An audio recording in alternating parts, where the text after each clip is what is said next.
अस्सलाम वालेकुम, मैं हूं doctor Sadi Alvi and welcome to my channel.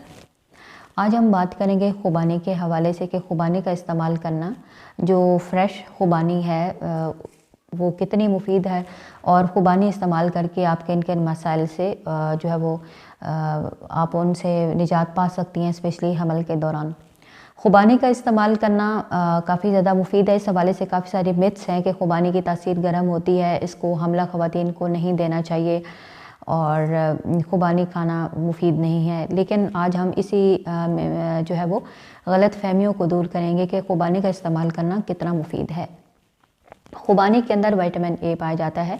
Vitamin A आपके बच्चे की आंखों की ग्रोथ के लिए काफ़ी ज़्यादा ज़रूरी है और बच्चे की बिनाई के लिए काफ़ी ज़्यादा ज़रूरी है, आपकी आंखों की ग्रोथ के लिए ज़रूरी है और बच्चे की दिमाग की नशोनुमा और जो नर्वस सिस्टम है उसकी हेल्दी ग्रोथ के लिए विटामिन ए बहुत ज़्यादा ज़रूरी है।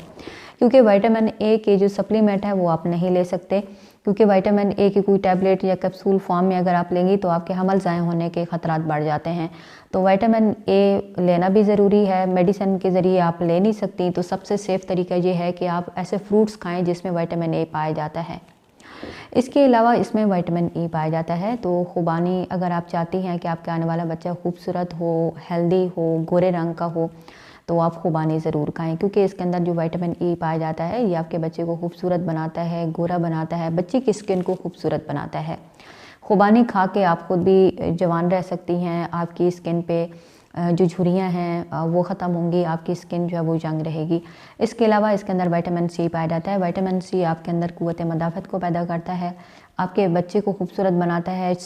विटामिन सी आपके चेहरे को ग्लो देता है, छाइयों को ख़त्म करता है और विटामिन सी आप और आपके बच्चे की इम्यूनिटी को इम्प्रूव करता है और आप और आपका आने वाला बच्चा जो है वो बीमारियों से बच सकते हैं। वो ख़वातीन जो हमल के दौरान अपने आप को बहुत थका थका महसूस करती हैं, थकावट बहुत ज़्यादा महसूस होती है, तो आप खुबानी ज़रूर खाइए।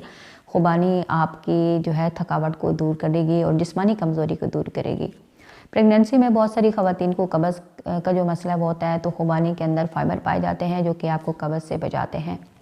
वो ख़वातीन जिनको डायबिटीज़ है तो वो भी खुबानी खा सकती हैं, लेकिन आप एक चीज़ थोड़ा सा ध्यान में रखें कि बहुत मीठी खुबानी आपने नहीं खानी अगर आपको डायबिटीज़ है। लेकिन अगर आपको डायबिटीज़ नहीं है तो आप खुबानी मीठी भी खा सकती हैं। वो ख़वातीन जिनका शुगर लेवल बहुत लो रहता है, तो खुबानी जो है आपके शुगर लेवल को मेंटेन रखेगी और आपको हेल्दी और फिट रखेगी।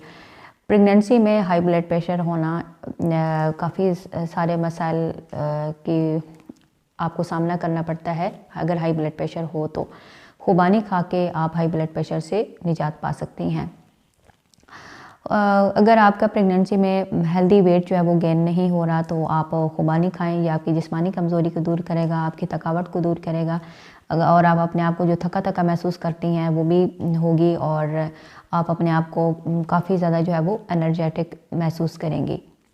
अगर आपकी टांगों में खिंचाव रहता है, क्रैम्प्स होते हैं, कमर में दर्द होता है, तो आप खुबानी ज़रूर खाएं। ये आपको फिट और बिल्कुल जो वो हेल्दी रखेगा। खुबानी आपने कितनी खानी है? आप 4 से 5-6 अदद खुबानियाँ रोज़ खा सकती हैं। खुबानी खाने का सही टाइम कौन सा है? जब आपका दिल करे आप खा सकती हैं, लेकिन ये है कि बहुत सख्त और कच्ची खुबानी नहीं खानी, उससे आपके पेट में दर्द हो सकता है। खुबानी जब भी खाएं अच्छी तरीके से धो के खाएं और ताकि उसके अंदर जो जरासीम वगैरह उसके या गर्द मिट्टी वो अच्छी तरह से धुल सके। तो कोशिश आपने ये करनी है कि खुबानी को अपनी खुराक का हिस्सा ज़रूर बनाएं ताकि आप और आपके आने वाला बच्चा खूबसूरत और हेल्दी हो सकें। तो आई होप कि आज की वीडियो आपको अच्छी लगी होगी। वीडियो को आपने लाइक कर देना है, चैनल को भी सब्सक्राइब कर लेना है ताकि मज़ीद इन्फॉर्मेटिव वीडियोज़ आप तक पहुँचते रहें। Thanks for watching.